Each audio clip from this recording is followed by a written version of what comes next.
স্বপ্ন যদি দেখতে হয় তবে ছোট কেন, চলো স্বপ্নটাকে একটু বড় করি। সম্মানিত সুধী, আসসালামু আলাইকুম। আজকে ঢাকা বিশ্ববিদ্যালয়ে ভর্তি পরীক্ষা সংক্রান্ত বিভিন্ন টপিক নিয়ে কথা বলবো ঢাকা বিশ্ববিদ্যালয়ের মেধা তালিকার শীর্ষে থাকা এক বন্ধুর সঙ্গে। বন্ধু, আসসালামু আলাইকুম, কেমন আছো? ওয়ালাইকুম আসসালাম। আমি ভালো আছি বন্ধু, তুমি কেমন আছো? আচ্ছা, আমিও ভালো আছি। এখন তুমি বর্তমানে ঢাকা বিশ্ববিদ্যালয়ে পড়াশোনা করছো, বিশ্ববিদ্যালয় জীবনটা কেমন এনজয় করছো বলো? বিশ্ববিদ্যালয় জীবন তো অনেক সুন্দর। আগে যে জীবনে যে অপূর্ণতাটা ছিল, এই বিশ্ববিদ্যালয়ে ভর্তি হয়ে যেন সে অপূর্ণতাটা এখন আর নেই, জীবন যেন পূর্ণতা পেয়ে গেছে। আচ্ছা বন্ধু, তাহলে তোমার বাসা কোথায় বলো তো দেখি? আমার বাসা হচ্ছে, আচ্ছা আমি আমার পরিচয় দিই। আমি হচ্ছি মোহাম্মদ আব্দুল মমিন তুষার। আমি বর্তমানে পড়াশোনা করছি ঢাকা বিশ্ববিদ্যালয়ের বাংলা বিভাগে। আমার জেলা আমার গ্রামের বাসা হচ্ছে চাঁপাইনবাবগঞ্জ, এবং আমি পড়াশোনা করেছি রাজশাহী কলেজ থেকে।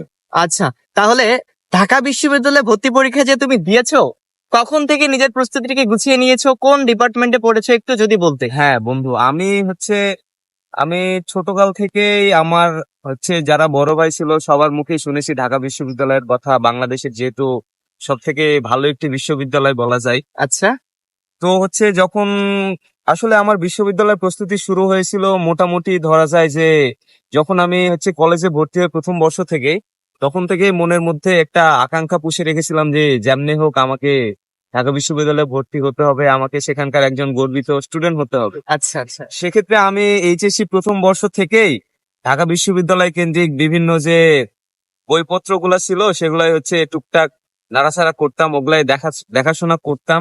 এভাবে আস্তে আস্তে দেখা গেছে যে ওই প্রথম বর্ষ থেকেই অ্যাডমিশন রিলেটেড যেসব বইগুলা ছিল সেগুলাই প্রথম থেকে পড়াশোনা শুরু করে দিয়েছিলাম। আচ্ছা। যেহেতু তাহলে বন্ধু, আমি কি এখানে একটা বিষয় তাহলে ছোট ভাইদের জন্য ক্লিয়ার করে দিব যে আপনারা যারা এইচএসসি পরীক্ষা দিচ্ছেন, সেটা যে কোনো বিভাগ থেকে হতে পারে, সেটা হতে পারে সায়েন্স, আর্টস অথবা কমার্স। তার মানে ছোট ভাইরা কি ইন্টার ফার্স্ট ইয়ার থেকেই বিশ্ববিদ্যালয় রিলেটেড পড়াশোনা করবে তার একাডেমিক পড়াশোনার পাশাপাশি? হ্যাঁ বন্ধু, বলা যায় যে আমাদের আসলে বিশ্ববিদ্যালয়ে ভর্তি পরীক্ষার যেসব প্রশ্নগুলো হয় সেগুলো মূলত আমাদের যে এইচএসসি বইপত্র গুলা থাকে সেখান থেকে কিন্তু হয়। আচ্ছা, এখন আচ্ছা। তুমি যদি দেখা যায় যে তুমি মানে প্রথম বর্ষ থেকে ভালো মতো পড়াশোনা করো, সেটা তোমার একাডেমিক পড়াশোনায় হোক। যেমন ধরো আচ্ছা। তুমি যদি ধরো বাংলার কথাটাই বলি, আচ্ছা তুমি এখন দেখা যাচ্ছে যে যদি তুমি প্রথম থেকেই বাংলা প্রথম পত্র বইটা খুব ভালো করে যদি তুমি পড়ো, তাহলে আচ্ছা কি হবে, তোমার দেখা যাবে যে তুমি এইচএসসিটাও ভালো করবে, আচ্ছা আর তোমার অ্যাডমিশন তো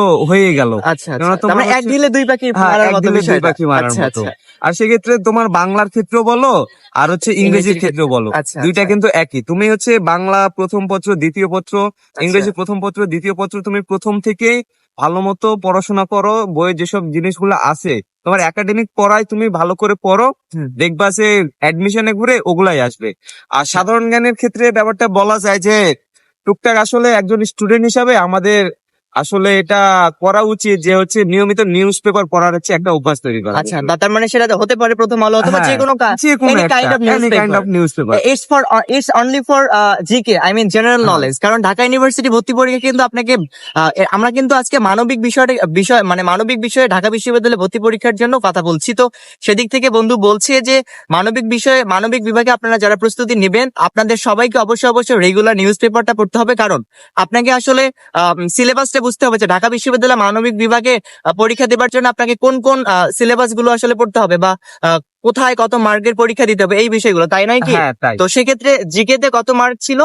আমি জিকে তে মোটামুটি 23 মতো পেয়েছিলাম। আচ্ছা, সে 30-এর মধ্যে জিকে তে 23 থেকে 24 মার্ক পেয়েছে। So much high, one kind of standard mark. Okay, তো সেদিক থেকে আপনারা যারা এইচএসসিয়ান আছেন অথবা যারা ইন্টার ফার্স্ট ইয়ার এবছর আছেন, আপনারা তাহলে শুরু থেকেই যে নিউজ পেপারটা পড়বেন। তার মানে তোমার সাজেশন হচ্ছে যে নিউজ পেপার পড়া, একাডেমিক যে বইগুলো আছে সেটা হতে পারে বাংলা, ইংরেজি অথবা হতে পারে যে কোনো সাবজেক্ট, এই সাবজেক্ট গুলো ভালো করে পড়া। এক্ষেত্রে কি হবে, তোমাদের এইচএসসি পরীক্ষাটা যেমন ভালো হবে, ঠিক পাশাপাশি এডমিশন কেন্দ্রিক পড়াশোনা গুলো খুব ভালো হবে, তাই তো? হ্যাঁ একদম আচ্ছা ঠিকই আচ্ছা। বলেছো বন্ধু।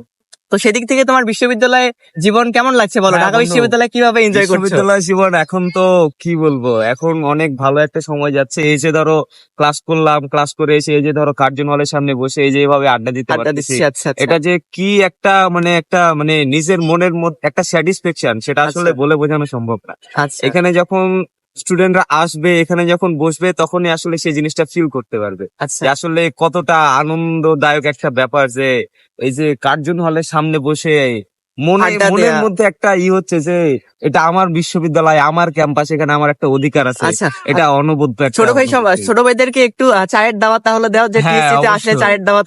অবশ্যই যে কোনো প্রয়োজন হলে বা যে কোনো জিজ্ঞাসা থাকলে অবশ্যই আমাদের সাথে যোগাযোগ করার হ্যাঁ, একটা অপরচুনিটি তো হয়, থেকেই একটা যায়, কারণ opportunity আমরা আছে। সবসময় নিবেদিত প্রাণ। আপনারা যারা আছেন, আপনারা যারা স্পেশালি ঢাকা বিশ্ববিদ্যালয়কে স্বপ্ন দেখেন, স্বপ্ন দেখার জন্য হচ্ছে যে এখন থেকে মানে পড়াশোনা করছেন, আপনাদের সকলের জন্য অনেক অনেক শুভকামনা।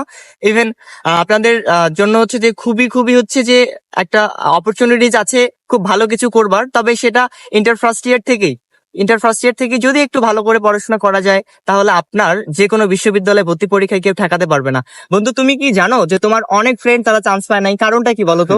কারণটা হচ্ছে অনেকে হচ্ছে আসলে প্রিপারেশন তো সবাই নেয়, কিন্তু চান্স তো আসলে সবার হয় না। আচ্ছা এখন তোমার হচ্ছে চান্স পাইতে হলে সব থেকে কি জানো, তোমার হচ্ছে মাথার মধ্যে একটা প্ল্যান থাকতে হবে, একটা গুছানো প্রস্তুতি নেওয়া লাগবে। আচ্ছা আচ্ছা এক্ষেত্রে ধরো তুমি কি করতে পারো যে অ্যাডমিশনে মোটামুটি এইচএসসি পর আমরা মোটামুটি এই 4 থেকে 5 মাস কিংবা 6 মাস মতো আমরা সময় পাই। আচ্ছা এই সময়টা আমি কি করেছিলাম, আমি প্রতিদিন সকালবেলা ঘুম থেকে উঠে মাথার মধ্যে একটা গোল সেট করে নিতাম আচ্ছা যে আজকে আমি এতটুক পড়বো এবং এটা হচ্ছে আমার গোল।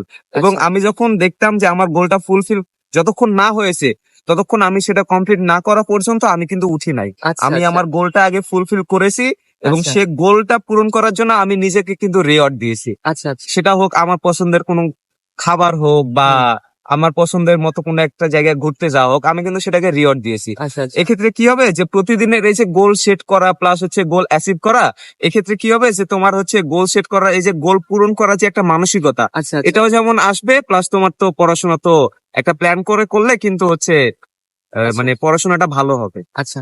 তো এই দিক থেকে তোমার সবকিছু স্যাটিসফ্যাকশন, তাহলে এই ঢাকা বিশ্ববিদ্যালয়কে কেন্দ্র করে আসলে ভালো কিছু পাবার জন্য আপনাকে স্যাক্রিফাইস করতে হবে। আপনি যদি এইচএসসির পর 3টা মাস একটু কষ্ট করে যদি পড়ালেখা করেন, তাহলে কিন্তু আপনাকে কেউ আর ঠেকাতে পারবে না। আপনি ঢাকা বিশ্ববিদ্যালয়ে আসবেন, টিএসসি তে আড্ডা দিবেন, চা খাবেন, আপনার লাইফটা পুরো অন্যরকম একটা জায়গায় চলে যাবে। কারণ আচ্ছা বন্ধু, তুমি বলো তো আসলে সব মানুষ কেন সেন্ট্রালের দিকে কেন্দ্রীভূত হয়?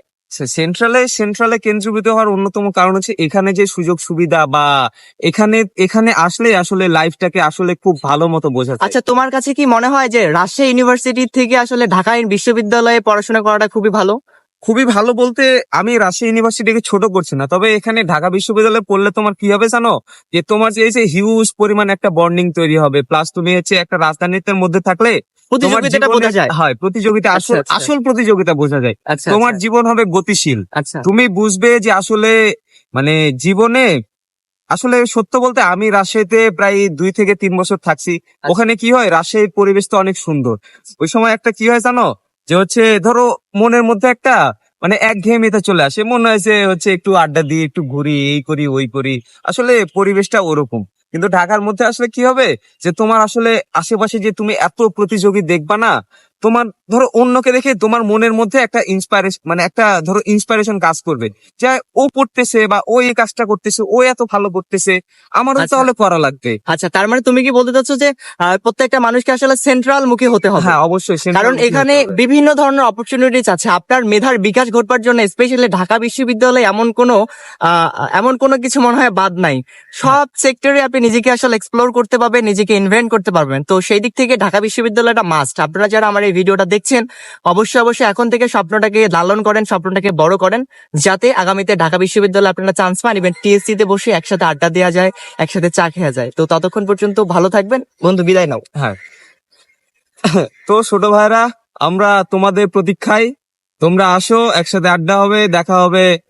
কার জন্যে? কার জন্যে? গার্লফ্রেন্ড সহ, তাই তো? না, গার্লফ্রেন্ড না। তো ঠিক আছে ভাই, আপনারা সবাই ভালো থাকেন। আবারও দেখা হবে নতুন কোনো একটা ভিডিওতে, নতুন কোনো একটা টপিক। আর আপনারা যদি কোনো বিষয়ে জানতে চান, তাহলে নিশ্চয়ই কমেন্ট বক্সে জানাবেন। আমি নেক্সট ভিডিওগুলো সেরকম করে মেক করার চেষ্টা করবো। আসসালামু আলাইকুম।